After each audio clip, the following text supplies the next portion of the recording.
we ready? Should we get going? All right, so welcome everyone. This is our third session of Fair Housing Friday. So we've already done two. You might have joined us last week for tenants' rights during COVID-19, and our original one was state and federal policy. And those recordings are or will be on our website by the end of the day, I can assure you, because I am in control of that. So yeah, welcome to Fair Housing Friday. This is part of a series for Fair Housing Month. April is Fair Housing Month, and we had to transition to this online format for obvious reasons, but we are really excited about the kind of engagement we've had through these webinars, lots of questions that we're eager to answer. We do have a Q&A that will be happening about partway through the session. So if you could just keep your microphones muted for the meantime, we'll let you know when that Q&A session is being opened up. And thank you so much for joining us. And as I said, we do have 60 people signed up, lots of people probably jumping on the call late. So just being, you know, I think we're all getting used to this webinar format and learning about the different ways we can interact with this technology. So just be aware, keep your microphones muted, and save those questions for the end. And as always, we do try our best to answer your questions, but policy is changing really fast in this moment. So if we don't have the answer right now, we'll do our best to make sure that we get that to you in our follow-up. We send a follow-up email with our recording and the resources that we reference throughout the webinar. Let's see. Oh, please note that we are recording. So just keep aware that that's part of the webinar. It's really important for us to make this accessible to people at the end. Yeah, before we get started, I think Jess is just going to give us a little information about the Fair Housing Project, and we apologize for those who have been with us for the past two. There might be some repeat information, but you know, really important part of the webinar. Jess, there you go. Take it away. Great. Thank you, Corinne. So fair housing is really of particular importance now. You know, as the COVID-19 pandemic, and especially as the pandemic subsides, you know, the crisis has really, it's turned our world upside down. And it's really illuminated these really deep disparities and deep inequalities in our economic system, our health system, and in housing too. Because we all know that where we live has an incredible impact on our lives and our opportunities. And so when entire groups of people can't access safe, fair, and affordable housing, it has a long-term effect in our communities. And the housing implications of this crisis really, they're going to be long-lasting. And choice in housing is important, and access to housing is important. So what is fair housing? So fair housing is the right to equal opportunity in housing choice and the right to rent or buy a dwelling free from discrimination. And so the Fair Housing Act, which was passed in 1968, established essential protections in federal law, making it illegal to discriminate based on race, color, national origin, religion, sex, family status, or disability. And states have the opportunity to add additional protections. Here in Vermont, we have additional protections based on age, marital status, sexual orientation, gender identity, receipt of public assistance, denial of development permitting based on income of prospective residents, and most recently, just passed last year, victims of abuse, sexual assault, and stalking. And so here in Vermont, there are a number of organizations working to promote and expand fair housing rights. So the Fair Housing Project is one of CVOEO's 3 statewide housing programs, together with Vermont Tenants and the Mobile Home program. And we work to protect and expand that fair housing rights for everyone who experiences discrimination and inclusion. And as part of this mission, we also coordinate Thriving Communities, which is a statewide collaboration that raises awareness about the economic and social benefits of affordable inclusive housing. And so our work is focused on education outreach, and we work closely with Vermont Legal Aid and the Human Rights Commission. And both of those organizations do enforcement and testing, and you'll learn more about the Human Rights Commission in just a few minutes. So we have some really special guests today. We have Ted Wimpey, who is the former director of the Fair Housing Project at CVOEO and an incredible advocate for affordable and fair housing rights. And we also have Melissa Horwitz with the Human Rights Commission. So we're really honored to have both of you here today and can't wait to start the conversation. Without further ado, we'll turn it over to our guests, who will be talking about housing discrimination in Vermont and around the country, the connections between housing policy and access to housing, and then other fair housing issues. So thank you. And I think just, Melissa, I think it would be best to go ahead and start with you. If you could just tell our viewers a little bit about the Human Rights Commission and what you do. Absolutely, that'd be my pleasure. Thanks so much for having me as part of this. This is a great group, and I'm really glad these discussions are being had, really important at this time. So the Human Rights Commission is a state agency. We're a little bit of a weird state agency because we actually do sue the state, but we are still a state agency, and our mission is to promote full civil and human rights in Vermont. We pursue this mission by enforcing the laws through investigations into discrimination. That's probably what we're most known for. We also do education to the public. We try and provide information and referrals to people that may not fit under what we do within our jurisdiction, but there's other agencies and groups that could help them, so we play that role. And we advance human rights public policies. So just make sure, that the information we have and that we're learning through our daily work is getting back to, legislators and different policymakers that can make the change that needs to be done. Our structural organization is that we have 5 human rights commissioners, and those are appointed by the governor, and they have 5-year staggered terms. So they meet monthly. We usually we have a monthly commission meeting where any cases that have not been resolved will go before the commissioners for them to make a decision on whether they think there's reasonable grounds that discrimination occurred or did not occur. They also set, our policy goals and things like that. In terms of staff, we have 6 individuals now on our staff, which we're thrilled about. Just added a new education and outreach person who does legislative work as well. And then we have our executive director, who obviously does everything. And 3 staff attorney investigators. So I'm one of those.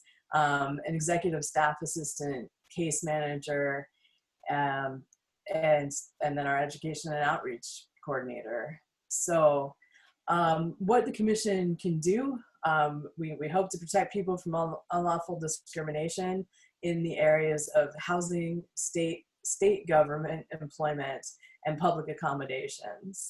And just in case people don't know, public accommodations include schools, restaurants, stores, just places that offer goods or services to the public. So it's basically everything that's shut down right now is basically a public accommodation. One other thing that I'd just like to point out, that because we only handle state government employment, it's important to remember that the Attorney General's office has an Office of Civil Rights. So if there's a private employment discrimination issue, that's who you contact for that. So I just always like to make people aware that there is that avenue as well. And I think that pretty much sums us up. Great. Thank you, Melissa. Now, Ted.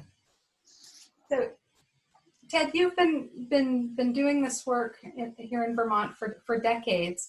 Can you tell us how has housing discrimination manifested itself in Vermont over the years, and how has the work to fight it evolved?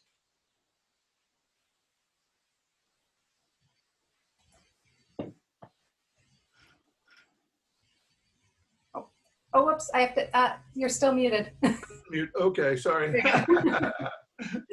And you'll have to excuse me. I might have to get up and let my dog out here. She's scratching on the door. So let me just do that and be right back 5 seconds. Sure.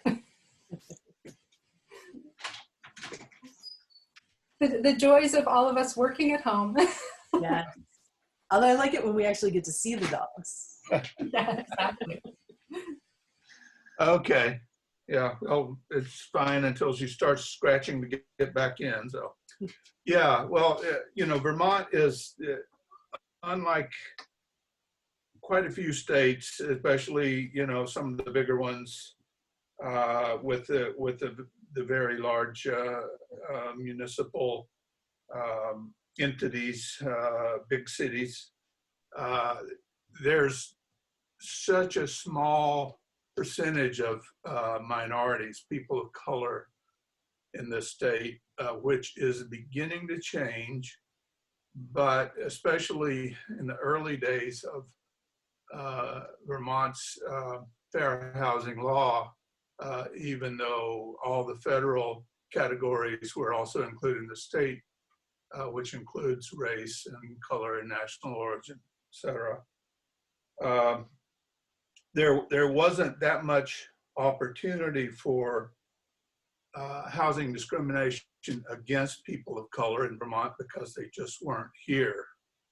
Now, the interesting thing is Vermont Legal Aid some years back and more than once has done testing and found that racial prejudice occurred much more frequently than we would like to think in Vermont. It's a real thing here.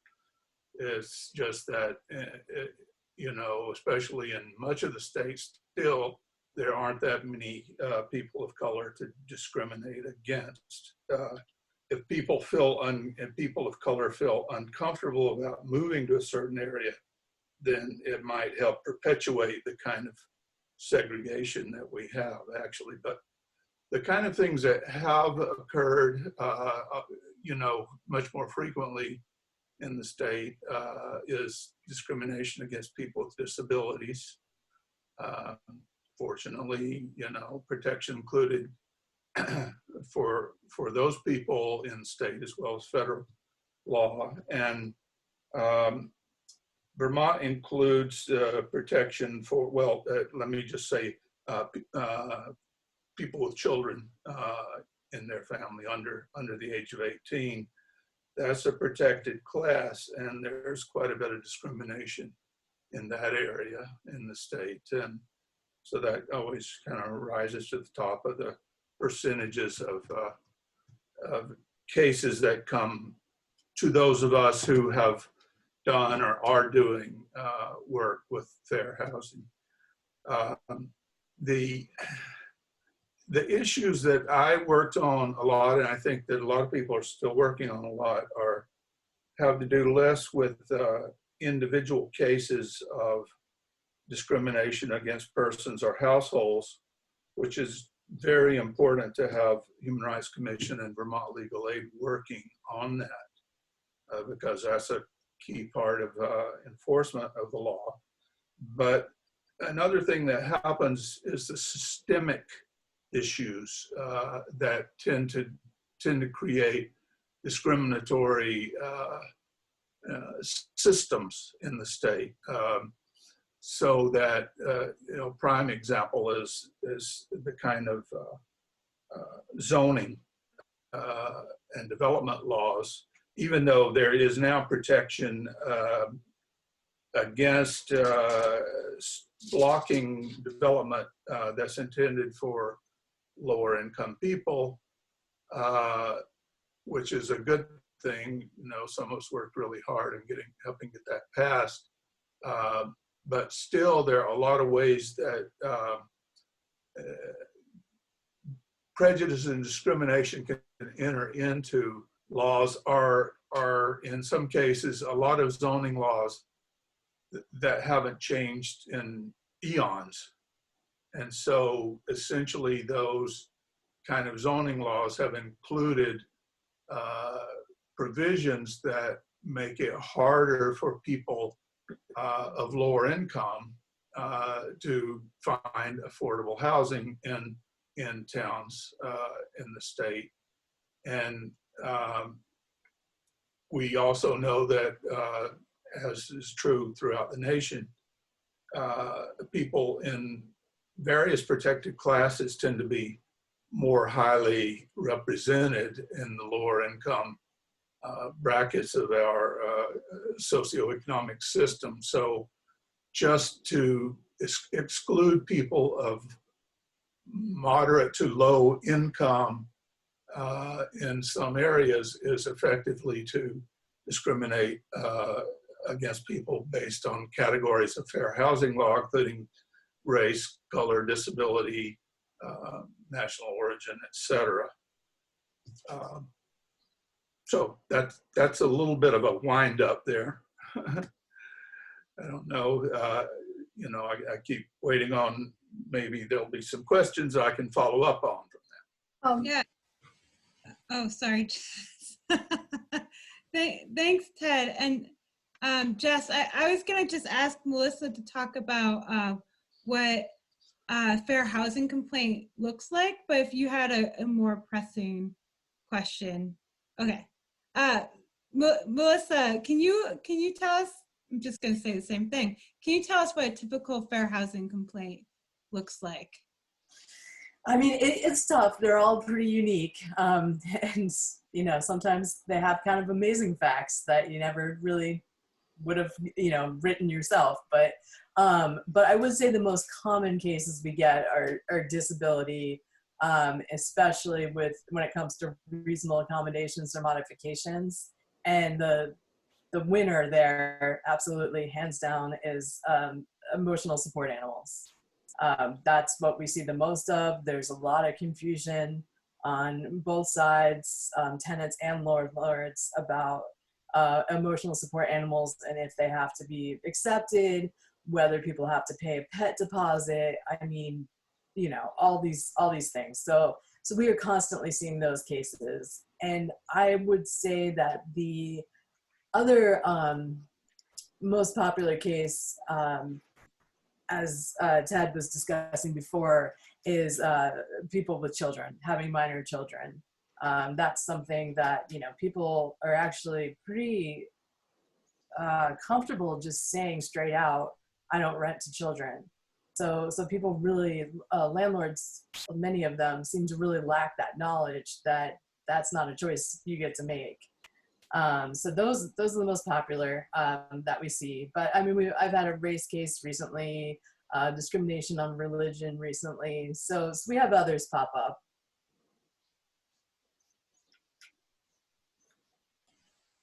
Thank you. And before we go back to Ted, I want to have a follow-up question for you on that.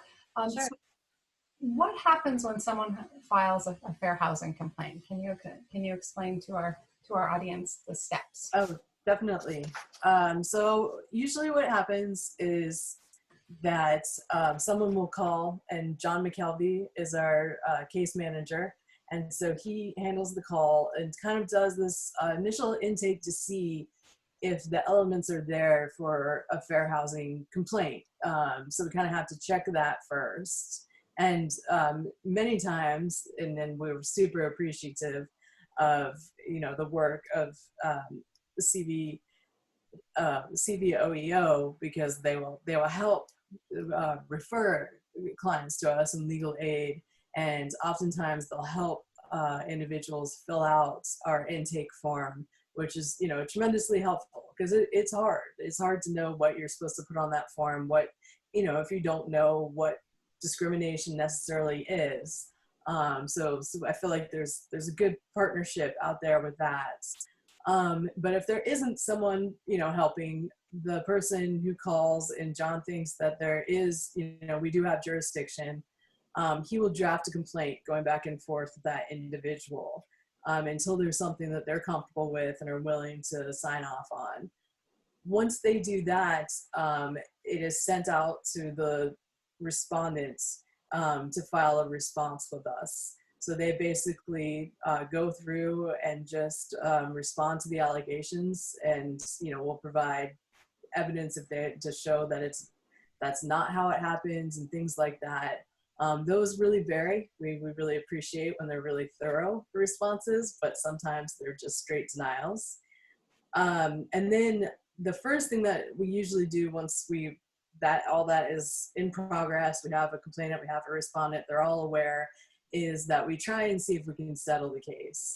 HUD actually requires, we have a HUD grant, and they require us to try and settle the case throughout, see if there's a way we can work it out. Obviously, people aren't forced to take a settlement, but that's the first thing that we do.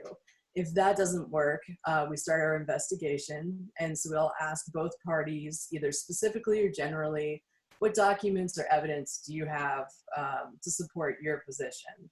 And so we try and get those first, look through them, and then we interview all witnesses that seem to have information about the case, and we'll ask the complainant and the respondent, hey, who do you think we should talk to? And then we'll, you know, see who we think we should talk to. So we do the complete investigation while trying to settle the whole time. And if we cannot reach a settlement at the end of the investigation, the investigator, staff attorney, that would be me, will write a report that ends, you know, describing exactly what happened, what the law is, laying it all out, and at the end put a recommendation whether we believe that there's reasonable grounds that discrimination occurred, or we don't believe that there are. So that's where it goes back to our commissioners who have, you know, read the reports. The complainant and respondent has an opportunity to respond to the report. And then there's a quasi-judicial hearing that is held. And what that means is that there's no presenting of evidence. The parties and their attorneys, if they have attorneys, can show up and tell the commissioners what they think is important for the commissioners to hear in order to make a determination. So after that, after the hearing, the commissioners will vote and make their recommendation. If it's no reasonable grounds, they don't believe there's reasonable grounds to believe discrimination occurred, that's it for us, for the Human Rights Commission.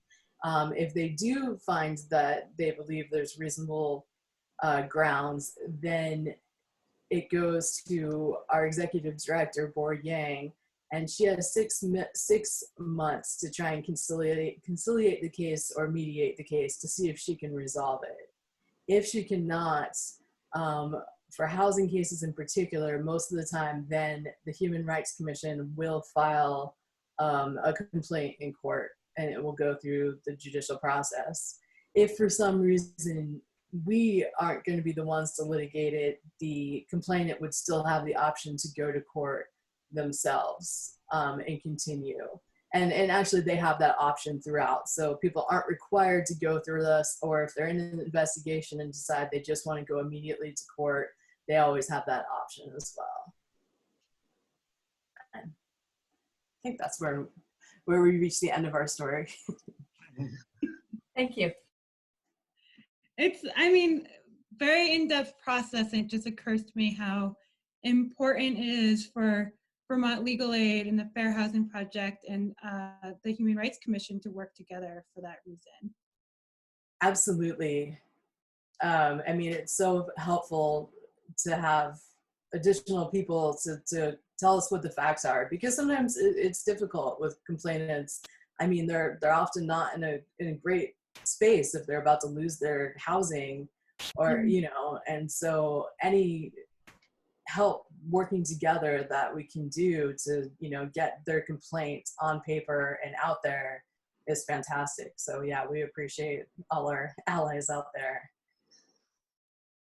Looping back to the systemic issues around fair housing, Ted, you had touched a little bit on zoning issues. I wonder if you could tell us more, what are some of the reasons for the existence of exclusionary zoning, exclusionary housing policies? Right.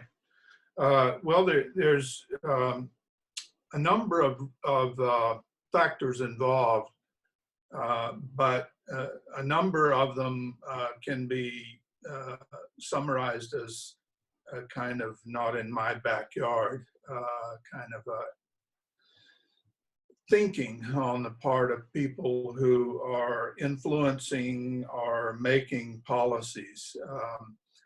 But there's also just a historic factor involved, especially in all the little towns. Vermont is a small state, but has a lot of towns, and there's a lot of places where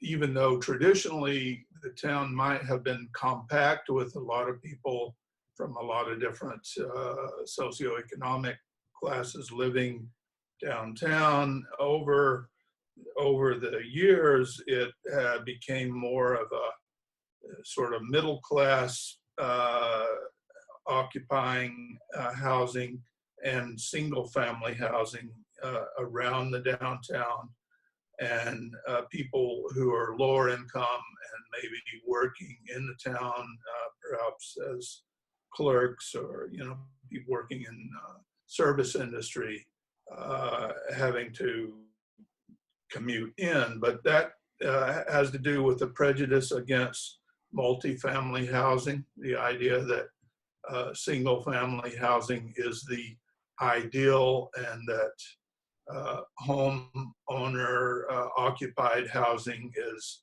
really the only way to go, and that should be the only kind of housing that's accepted in our town kind of attitude.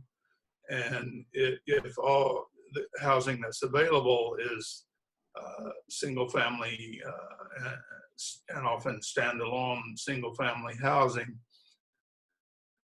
then obviously people in lower income brackets are not going to be able to, for the most part, afford to buy any of those homes, especially since the, you know, property values may have risen over the years for the privileged few, as it were, who actually own those houses. Some of them are, you know, not necessarily wealthy people, but, you know, inherited their housing, but still the attitude is, we don't want the multifamily housing. So that's really a big factor, is rejection, tendency to try to exclude rental housing, and a tendency to try to prevent any significant density. So if you increase density in a town, density of the housing, which, you know, you go way back, traditionally that's the way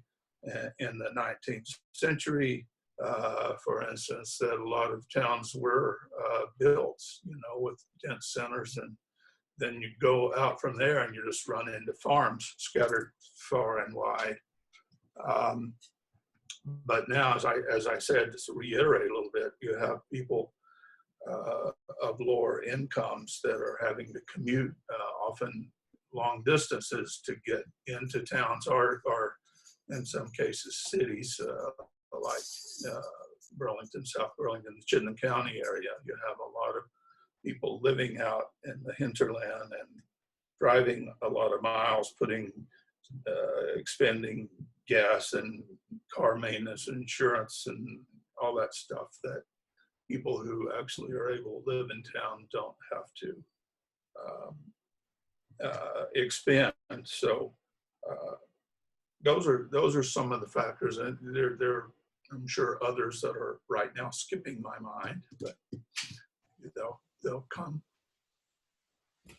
Great. Thank you, Ted. Yeah, there are really big systemic issues around how how and where housing is built, and those will continue to be issues, and especially as we go into this, recovery from the pandemic, and housing issues become even more critical now. So we're going to transition soon into our Q&A portion, but first we wanted to talk a little bit about what's going on in the rest of the country related to COVID-19 and fair housing. So Melissa, could you share a little bit about what we've been seeing? Absolutely. Just to start off, we have not been receiving a lot of calls yet at the Vermont Human Rights Commission related to COVID. We expect they'll come, but we actually have not received many. We've heard, just stories going around that, things are happening, discrimination is happening, obviously, in Vermont. But I think people, have their basic needs to take care of first. And so I don't have a lot to report from Vermont, but, from around the country, there's a lot of sad stuff going on. One thing that I've read that has increased significantly is sexual harassment by landlords. A lot of different agencies around the country are reporting increased incidents of that, and it's, the landlord feels like people are desperate. People don't want to move. They don't know where they could move. They need their housing, and a landlord's, pressuring them to, do inappropriate sexual acts, and they feel like they have no way to fight back. So that's something that seems to be increasing, and the other part too is that tenants don't, right now, with so many people out of work, don't necessarily have the money to pay their rent, and that's another way that a landlord, can use their power to exploit their tenants. It also reports have been that transgender women and women of color are at much greater risk for this right now. Obviously, I think everyone on this call probably knows that there's been a disproportionate impact on, people of all protected classes, but communities of color, people with disabilities, and women who already were bearing the brunt of injustices in our economy prior are being hit even harder now. With the racial disparities, the CDC has found that 33% of people who've been hospitalized with COVID-19 are African American, yet only 13% of the US population is African American, and very similar for COVID deaths. It's about the same percentage, which is just disproportionate. There's thoughts, that there's bias among healthcare workers, and that could be one of the reasons causing it, is that they're just not taking African Americans' concerns as seriously as whites. They're not getting the medical procedures, and they're just getting overall less quality care. Another thing that is becoming an issue and will become more of an issue is that, nearly 10% of the US population isn't proficient in English. And that makes it really hard to get the resources that people need, because it's not being presented in an accessible way. So something I think we need to be really cognizant of moving forward when we're trying to help is make sure that we have different languages, documents, PSAs, whatever we're doing, translated into other languages so it's accessible for everyone. Another group, immigrants, that's been a really tough one. The example that comes to my mind is in South Dakota with the Smithfield Foods, which had to shut down because they had 350 employees that were infected. And the spokesman for the company said, well, living circumstances in certain cultures enabled the rapid spread of the disease. So basically they blamed the employees because they're immigrants, that must have been why this happened. when in fact it's been found out that they were concealing the infections and compelling employees to work without the proper protections. You know, and in Vermont, we have, you know, immigrant farm workers who are also susceptible.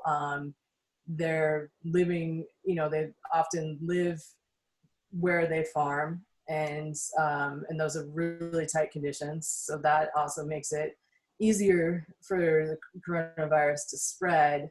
But they also have the issue that if they get fired or protest, you know, the lack of equipment, they're not only just out of job, they're out of the house. I mean, they're homeless, and they're not, you know, eligible to get the stimulus checks that others are getting.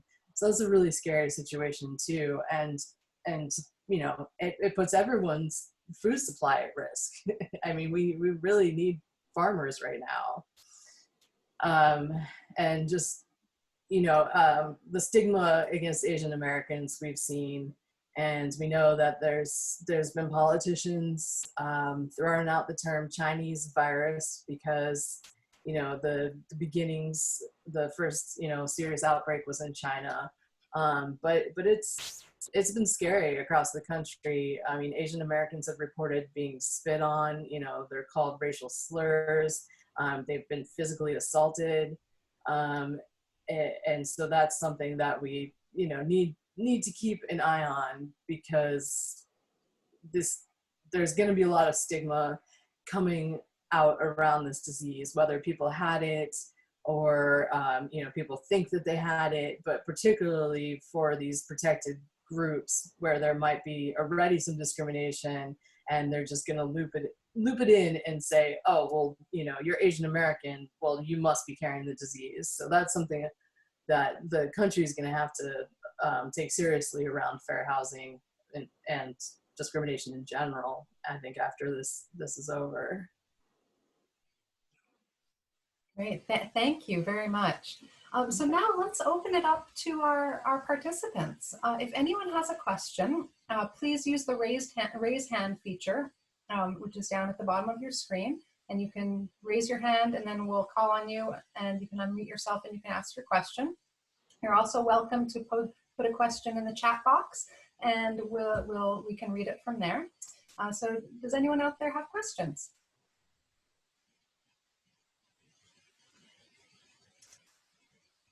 Well, while you're thinking about your question, we have all sorts of questions that we would like to ask of both of you. So, Corinne. Yeah, I wonder, and I'm not sure who to pose this question to, but what are the barriers to reporting, I think we're like reporting fair housing issues, but especially during the COVID-19 crisis?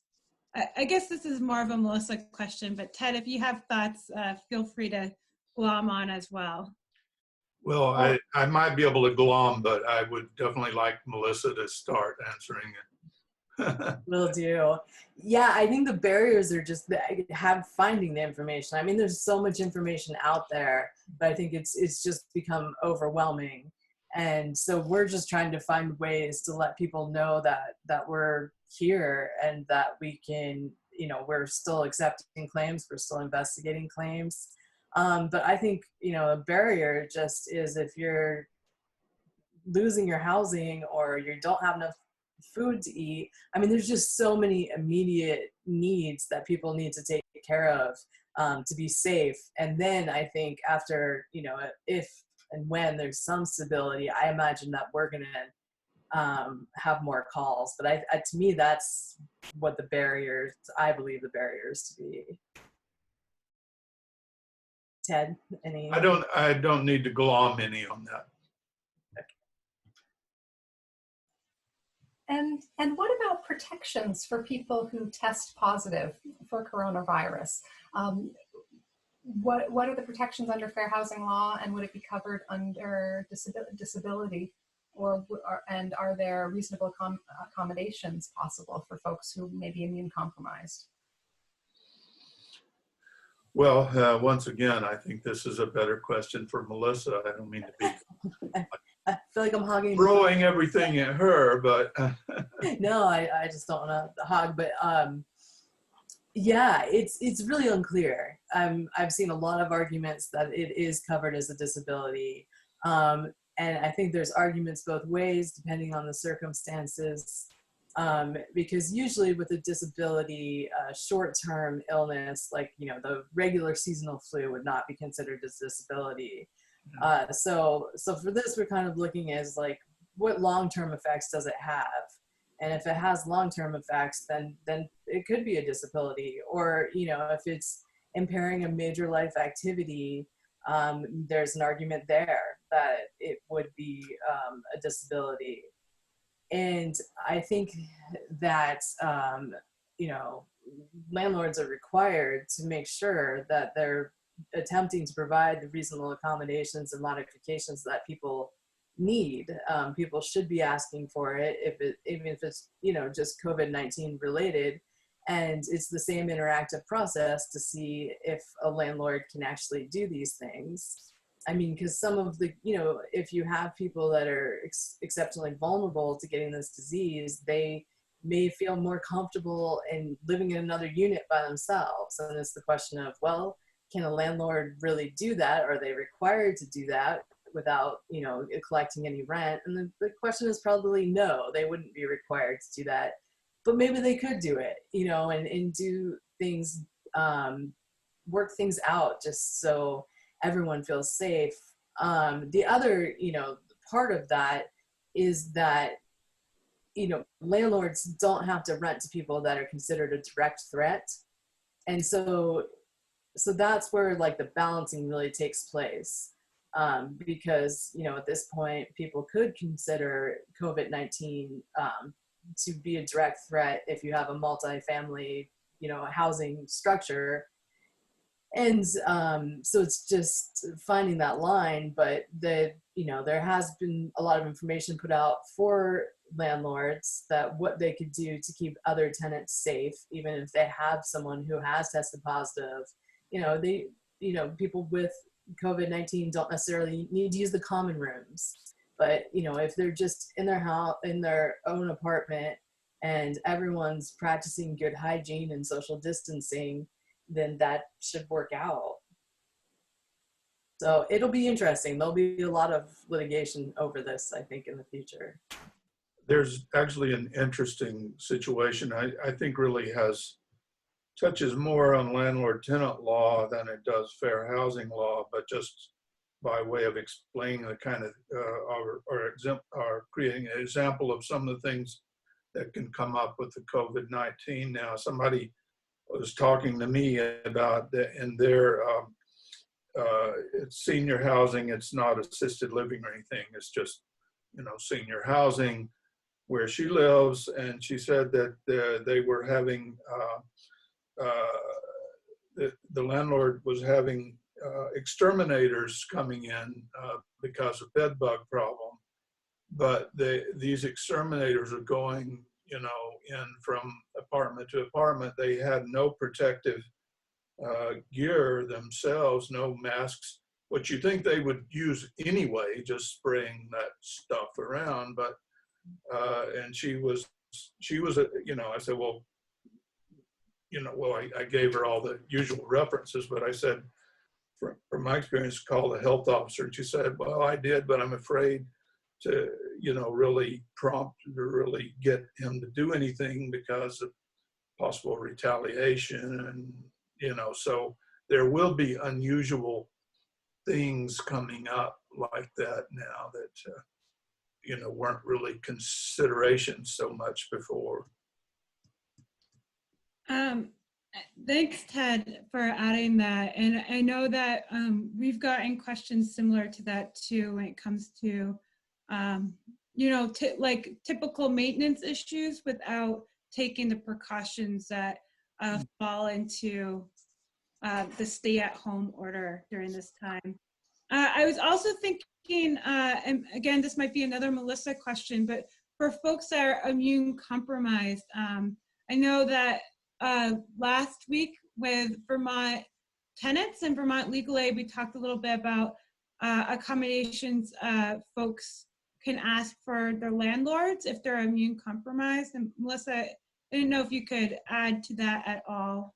just to kind of reiterate some of the things we've talked about. Yeah, well, I think that does, put you to having a disability, and that would be clearly recognized under the Fair Housing Act. And so I think the things to watch out for there is a landlord can't, evict you or remove you from the building because you are compromised. So those sorts of issues are going to come up. So they also, landlords still don't have the right to ask you a bunch of questions about what your disability is. And I think there would be more of a temptation right now to do that. And that's not okay. You don't have to answer that. So, I mean, again, and there's, if they could move people to certain other units that are further away from people, and things like that, that's really just a case by case, I think, to see what can be worked out. And Jess, I don't know if you can see, but we do have a question in the chat box. Oh, yes. Yep. So we have a follow-up question from Aeneas Roy. So if you could unmute yourself, and please feel free to ask your question. Hi. So I was just wondering, in regards to going along with that, like as far as social distancing, like not necessarily with landlords, but with like roommates or whatever, like, because what I've been seeing and hearing a lot lately is, the person doesn't feel that their roommate is like social distancing enough. And so like, what are the limitations? Because there's no direct orders on like, how does social distance, so I guess what is the guidance with that? I mean, it just within, multi-family units. Is that more what the question is about? I mean, I guess an example is like somebody I'm working with that this person feels that somebody in his household isn't social distancing correctly, quote unquote, and so he wants to evict him. I guess just, and I've heard of other stories like that happening, and so I guess just what are the boundaries, or what is the deal with that? Well, I know that these, just from when I used to work with the Vermont Tenants program, when the roommate questions came up, I often ended up kind of scratching my head, because the landlord-tenant law does not apply directly to roommate situations. So, if somebody is subleasing from a tenant, then my understanding is, or was, that the tenant who is supposed to be collecting the rent from the tenant subleasing could initiate an eviction.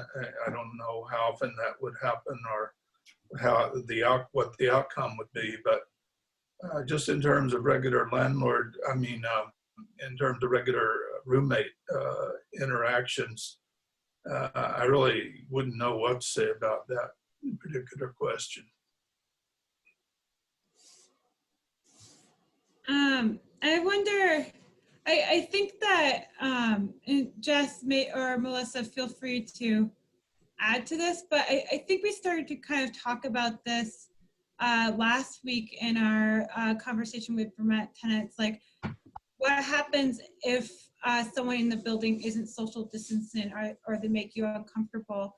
I think what it comes down to is you can only do the thing that works best for you. You can't really control other people's actions, and you also can't know for sure unless someone explicitly tells you, I'm not social distancing because I don't believe in the coronavirus, or I don't believe that, unless someone's explicitly saying that's what they're doing, you can't really know for sure how someone's acting, or why they're making the decisions that they're making. So what it does come down to is if you're worried about your own immunity issues or your own health, you really can only do the thing that's going to be best for you, and you have to just hope that everyone else is doing the same. And Melissa, I don't know if you have anything else to add to that.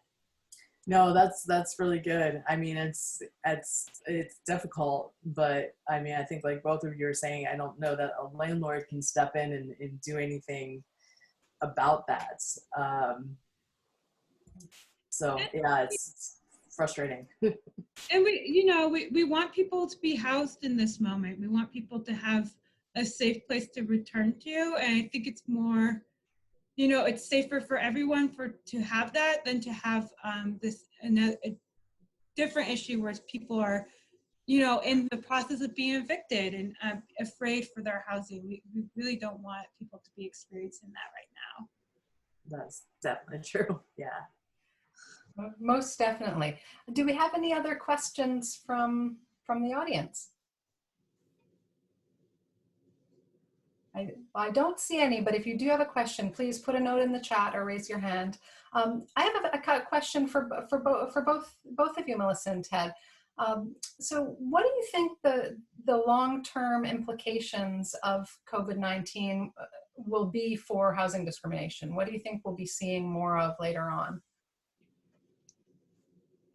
Well, I'll start just with talking about, I think that with housing in a very general sense, as well as a whole bunch of other parts of our lives, there's going to be some profound after effects that we don't really know quite how to fully anticipate now. But one of the things that's happening is that a lot of tenants, as has already been mentioned, are obviously not able to pay rent now. So in some cases, rent is accumulating. In other cases, the rent is being forgiven by the landlords, but probably that can only go on so long unless or until some funds come from public sources to be able to pay the rents that are owed, or to defer them for some indefinite period or whatever. But that, I know that now, it was in the news today, that a number of nonprofit housing developers and providers are requesting in Vermont are requesting a substantial amount of the federal money that's coming into the state to help them keep going and pay for costs that in the long run could cause them to have to shut down housing or otherwise, kind of terrible things we definitely don't want to see happen. So there's going to be a lot of things to mend, and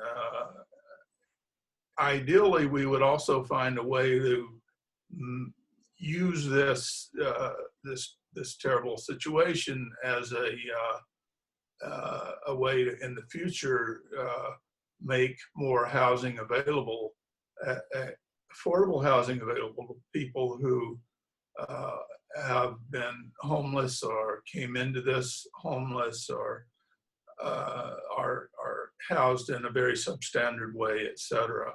So, there may be just some repairs in a systemic way, as well as maybe actual physical repairs to do. But there's definitely going to be repercussions that I think that we need to be ready to, keep our eyes open and figure out how we can try to sway policymakers to do what needs to be done. And that's going to be hard, because there's going to be all kinds of people saying the same thing for whatever their purposes, their goals are. So, I guess it goes without saying it's going to be at least interesting and maybe a little frightening and other things too. Thank you, Ted. Melissa, did you have anything else to add regarding the repercussions? Sure. I mean, my concern is, as we know, housing is so tight in Vermont right now. We're so short on housing, and it's just the tighter it gets, if that becomes exacerbated by this, I feel like landlords are just going to be able to discriminate more and more, because they're not going to have as many people, or they're going to have so many people that want their apartments that they really, aren't going to be desperate for tenants, and can really discriminate against various protected classes more easily, and that's going to be really difficult.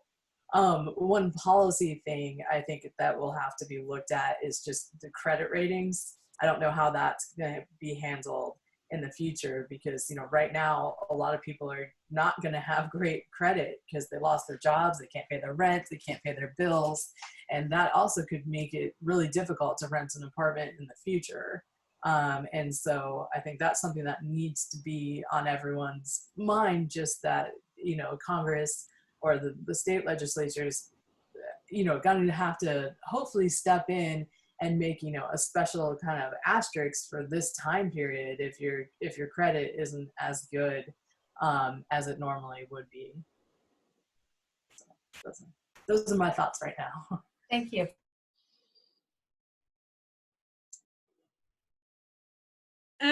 Jess, we have 2 questions in the chat. I wonder do we have time for both of them? Did you get a chance to see them?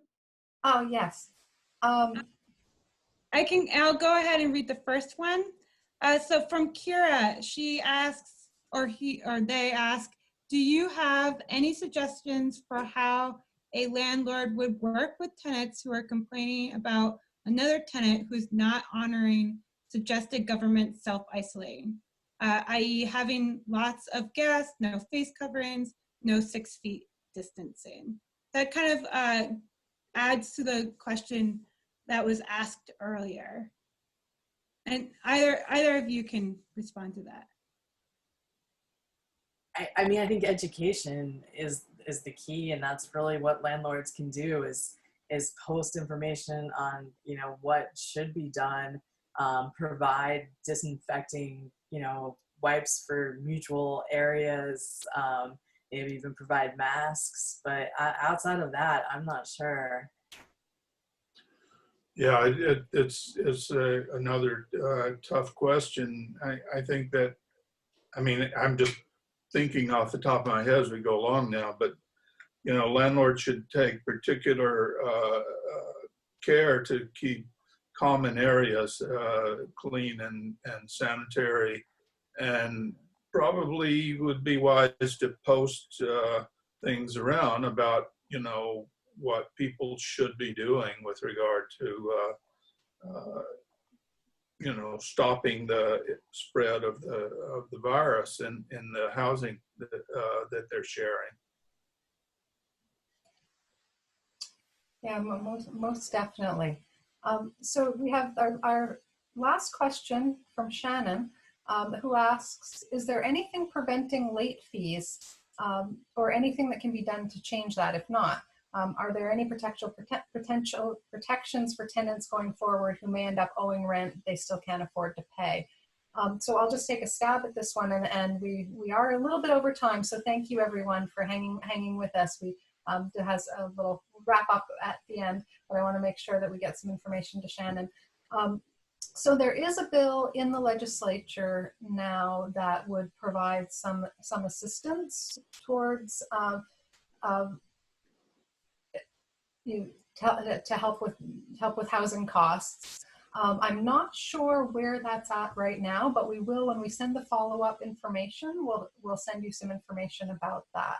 And then as Ted said, the nonprofit housing providers are requesting funds that would help cover some of those costs as well. So we will find out what the status is of that potential support and get some information to you as part of the resources that we send out along the way.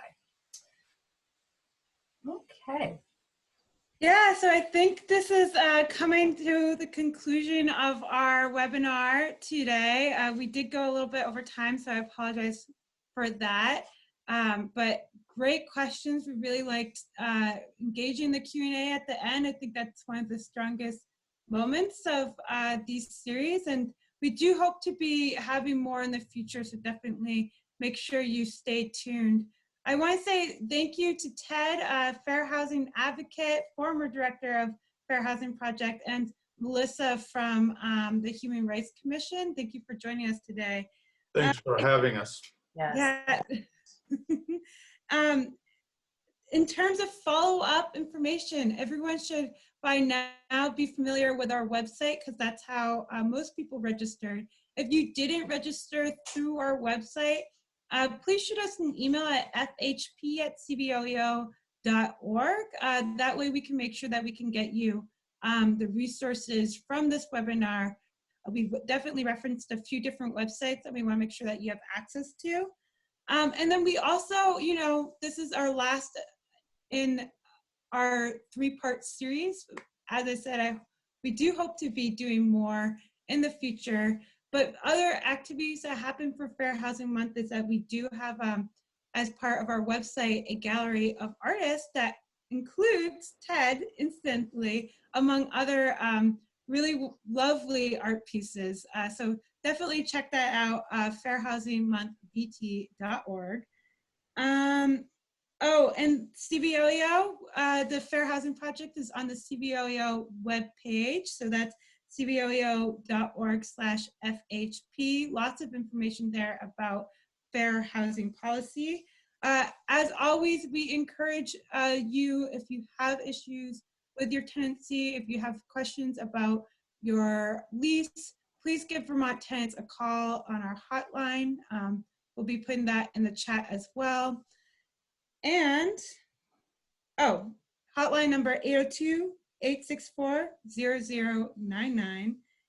And Vermont Legal Aid. Definitely check out Vermont Legal Aid for the most up-to-date information for the COVID crisis. So they've been updating their website daily, honestly. And that's where we've been going to find our updates as well. I think that concludes our webinar for today. Thank you so much for joining us. Again, thanks Ted, thanks Melissa, and thank you for all who jumped on the call today. Same. Thank you, everyone. Have a good Bye-bye. weekend. Bye.